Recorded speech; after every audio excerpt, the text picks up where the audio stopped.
Bonjour à tous, aujourd'hui je vais vous présenter et vous mettre en service la tronçonneuse MS180 de chez Stihl. Elle fait partie des petites tronçonneuses chez Stihl. Elle est idéale pour la coupe de bois de chauffage et pour l'entretien de votre terrain, la coupe d'arbres de taille raisonnable. Sa longueur de lame est de 35 cm, donc elle convient pour à peu près tous les travaux que vous aurez besoin de faire pour entretenir votre terrain. Les deux plus petites tronçonneuses chez Stihl sont la MS170C et la MS180C. La MS170 a déjà un paquet d'années et est devenue une référence chez Stihl. C'est une tronçonneuse qui est énormément utilisée, qui a fait toutes ses preuves et qui fonctionne très très bien. Je vais vous présenter ici la MS180C, donc la version un peu plus récente. Alors, après avoir lu de nombreux avis sur internet et après avoir parcouru les caractéristiques techniques, je peux vous dire qu'elle n'est pas une très grosse évolution de la MS170. C'est une version qui est un peu plus récente, le moteur est un petit peu plus puissant, elle consomme un petit peu moins d'essence, son système d'allumage n'est pas le même, mais grosso modo c'est à peu près la même tronçonneuse. Si vous avez un budget limité, vous ferez peut-être mieux de choisir la 170 qui coûte un petit peu moins cher. Dans l'emballage, vous trouverez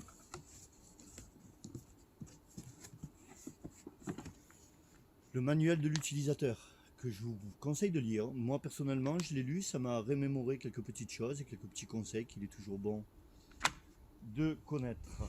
Le guide de la chaîne, une chaîne, un cache, évidemment la tronçonneuse, très jolie,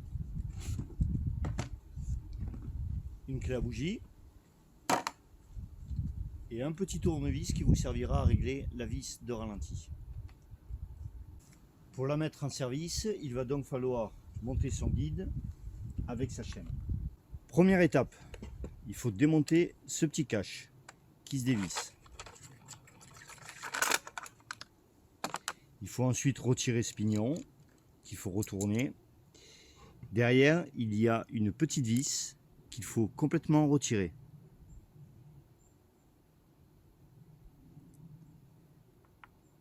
Il faut ensuite engager le guide.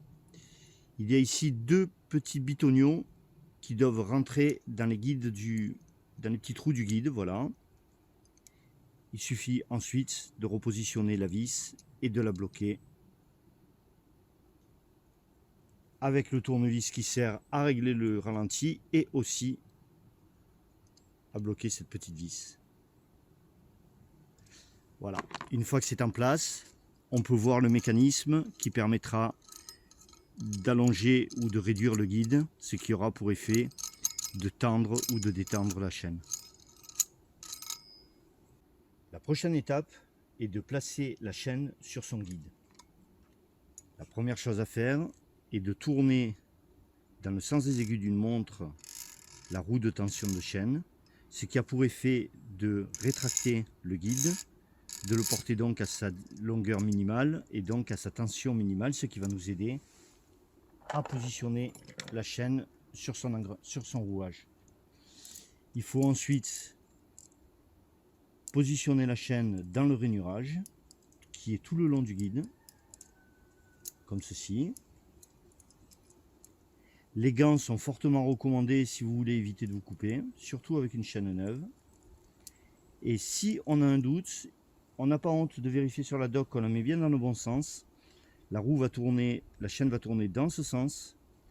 Nous devons d'abord avoir le petit bossage, puis le tranchant sur chaque maillon.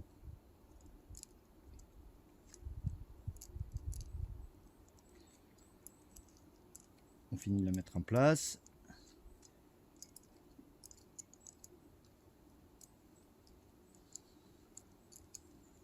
Et voilà, elle est prête à être assemblée avec la tronçonneuse. Une fois la chaîne en place sur son guide, nous allons maintenant remettre le tout sur la tronçonneuse que je positionne sur le côté. Je m'assure que le frein de chaîne est bien déverrouillé pour que le pignon soit libre. Je positionne la chaîne sur son pignon d'entraînement. Puis je mets le guide à sa place. Je tends un petit peu la chaîne avec le pignon de serrage pour que le tout soit bien à sa place. Il me suffit ensuite de remettre le cache.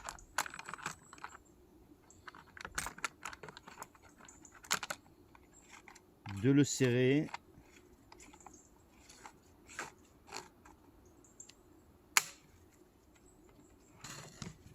De vérifier que la chaîne est bien libre. Et l'opération est terminée. Cette tronçonneuse fonctionne avec un mélange d'essence et d'huile. Stihl recommande l'usage de leur mélange prêt à l'emploi. Mais vous pouvez également créer vous-même votre mélange. Pour cela, il vous suffit de vous procurer de l'essence sans plomb 95, donc du SP 95. Et également, vous devez vous procurer l'huile, alors très fortement recommandée de la marque Stihl, qui va vous permettre de faire ce mélange. En haut du bidon, vous pouvez lire le dosage. Et vous pouvez lire que pour 5 litres d'essence, vous devez rajouter 100 ml d'huile. Ici, j'ai un bidon de 10 litres, donc je vais rajouter 200 ml d'huile. Donc j'ouvre mon bidon d'huile, et je procède au mélange.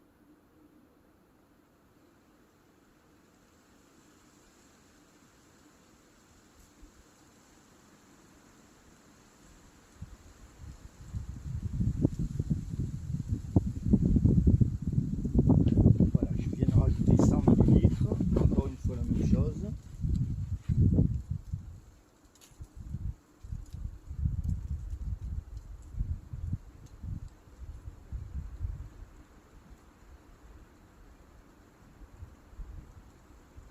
Eh bien, j'ai été parfait, j'ai fait 2 fois 100 ml.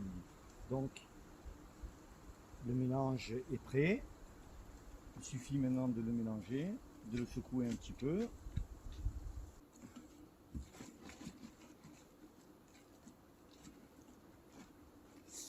Et votre mélange est prêt à être utilisé. Je vais maintenant remplir la tronçonneuse.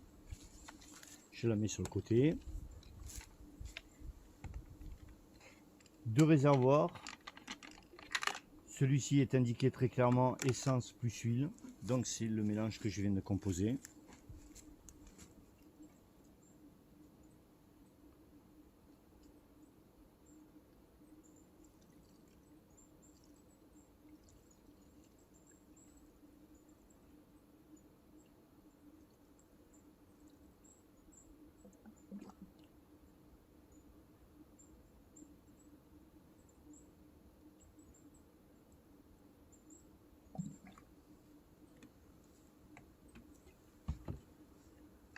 Voilà, c'est à peu près plein.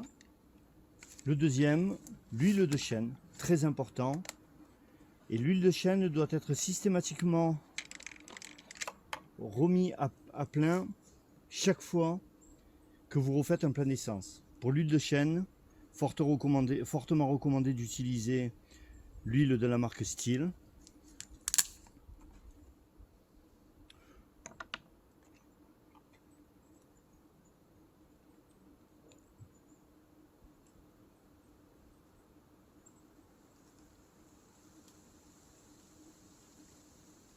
Et voilà.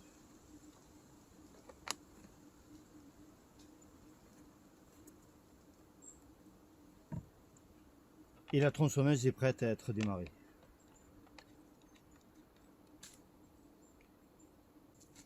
Alors je vais jouer le jeu. Cette tronçonneuse est neuve et n'a jamais démarré. Et je vais la démarrer pour la toute première fois avec vous.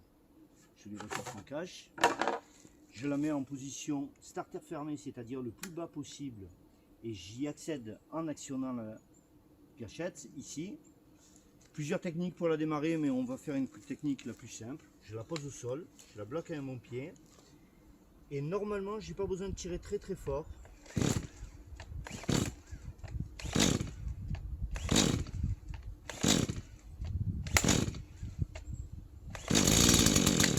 Voilà, elle a pété. Donc maintenant, je la mets en position starter ouvert.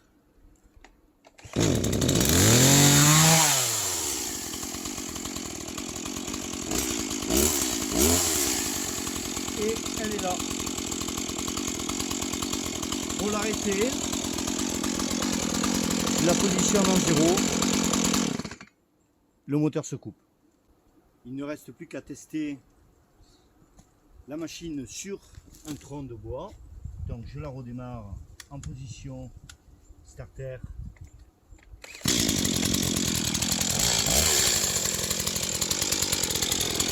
Il faut avant tout s'assurer que l'huile va bien sur la chaîne.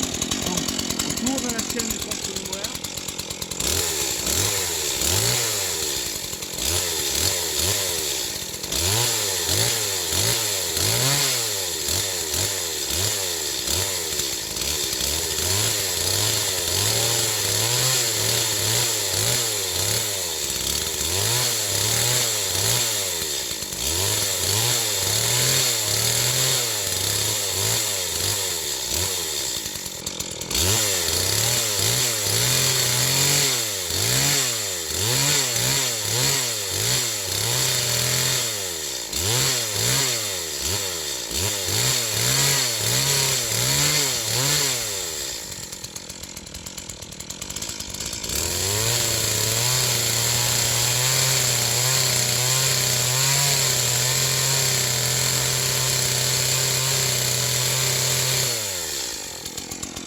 Voilà, vous avez pu voir le temps que ça prend pour que l'huile commence à graisser la chaîne.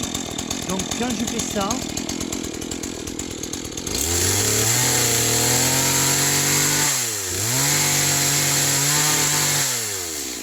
j'observe des projections d'huile sur le bout de bois qui est devant la chaîne, ce qui me permet de vérifier que la chaîne est bien graissée. Ce qui est important, sinon vous risquez d'abîmer votre chaîne. Une fois que le circuit est fait, on peut procéder à la coupe.